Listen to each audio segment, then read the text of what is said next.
কাইফা আখাফু মা আশরাকতুম ওয়ালা তাখাফুন।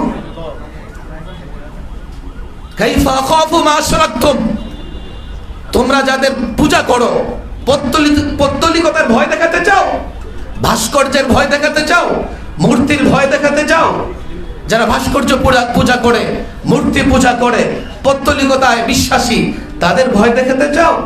আমরা কি করে ভয় পাবো এইসব বিষয়কে? পরিষ্কার বলছি, আমার অবজারভেশন নয়, আলেম ওলামারা এখানে আছে।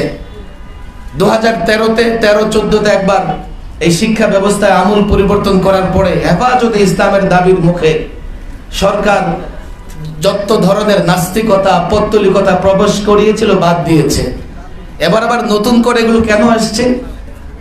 হেফাজতে ইসলাম বাংলাদেশ কর্তৃক আয়োজিত আজকের এই জাতীয় শিক্ষা সেমিনারের মোহতরম সভাপতি আমির হেফাজত হযরতুল আল্লামা শাহ মহিবুল্লাহ বাবুনগরী সাহেব, হেফাজতের দায়িত্বশীল নেতৃত্ব এবং শিক্ষাবিদ, ছাত্র জনতা, তাওহীদি জনতা, আমি মনে করি এটা আজকে একটা শিক্ষা সেমিনার। এই সেমিনারকে ফলপ্রসূ করবার জন্য, সফল করবার জন্য কমপক্ষে আমাদের 3টি কাজ করা দরকার। এক হচ্ছে নিজেদেরকে আগে জানার চেষ্টা করা যে এই শিক্ষা ব্যবস্থায় কি বিষ লুকিয়ে আছে। এই বিষ পান করে আমার সন্তানরা কি করে পৌত্তলিক হয়ে যাবে, কি করে নাস্তিক হয়ে যাবে। প্রথম কাজ হচ্ছে আমাদের এই শিক্ষা ব্যবস্থার ভয়াবহতা সম্পর্কে জানবার চেষ্টা করা। 2, এই সরকারকে সচেতন করা, সজাগ করা, জাগ্রত করা, সতর্ক করা। শিক্ষা ব্যবস্থা আঘাত মানে দেশের অস্তিত্বে আঘাত, জাতির অস্তিত্বে আঘাত, ধর্মের অস্তিত্বে আঘাত, ইসলামের অস্তিত্বে আঘাত। এই দেশটাই যদি না থাকে তোমাদের ক্ষমতা থাকবে কোথায়? ইংরেজরা মূলত আমাদেরকে দাসত্বের জিঞ্জিরে আবদ্ধ করে রাখবার জন্য তাদের মতো করে শিক্ষা ব্যবস্থা সাজিয়েছে। আমরা এখনো ইংরেজদের শিক্ষা ব্যবস্থা থেকে মুক্ত হতে পারিনি, বরং তার সঙ্গে যুক্ত হয়েছে পৌত্তলিকতা। ধর্মীয় শিক্ষার বইও আমরা দেখি, ইসলাম শিক্ষা বইও আমরা দেখি, দেব দেবী মূর্তির ছবি খুঁজে পাওয়া যায়। বলবেন যে ভুল হয়েছে। আচ্ছা, কারাই ভুল করলো? সাম্প্রদায়িক সম্প্রীতি নষ্ট করবার জন্য কারা ষড়যন্ত্র করলো? এখনো আমরা দেখি নাই তাদের খুঁজে বের করে শাস্তির মুখোমুখি করে নাই, ইচ্ছাকৃত করা হয়েছে। ইচ্ছাকৃতভাবে ইসলাম শিক্ষা বইয়ে দেব দেবীদের মূর্তি আনা হয়েছে।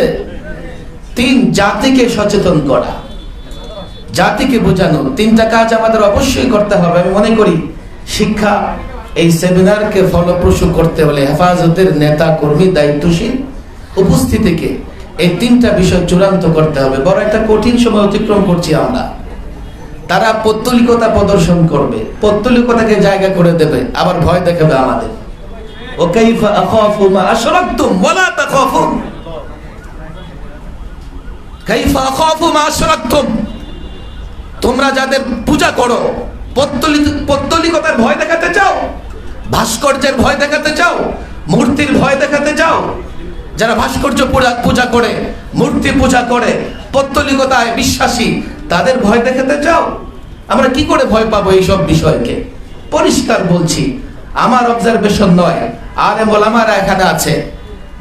2013-তে 13-14-তে একবার এই শিক্ষা ব্যবস্থায় আমূল পরিবর্তন করার পরে হেফাজতে ইসলামের দাবির মুখে সরকার যত ধরনের নাস্তিকতা, পৌত্তলিকতা প্রবেশ করিয়েছিল বাদ দিয়েছে।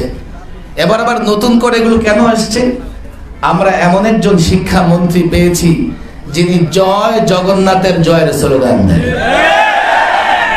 ওলামাদের কাছে আমার প্রশ্ন, মূর্তির জয়, হুবলের জয়, এটা তো মুশরিকদের স্লোগান। রাষ্ট্র ধর্ম নিরপেক্ষতায় তোমরা চালাও, তুমি ব্যক্তিগতভাবে তোমার পরিচয় কি জাতি জানতে চায়? ওলামাদের আজকে বিষয়ে কথা বলতে হবে। এমন এক শিক্ষামন্ত্রী আমরা পেয়েছি, সে যদি থাকে খুব বেশি সময় লাগবে না, এদেশের শিক্ষা ব্যবস্থায় পৌত্তলিকতার নাস্তিকতায় ভরে যাবে। পরিষ্কারভাবে এই বিষয়ে ওলামাদের কথা বলতে হবে। আল্লাহ তাবারক ওয়া তাআলা এই শিক্ষা সেমিনারকে কবুল করেন।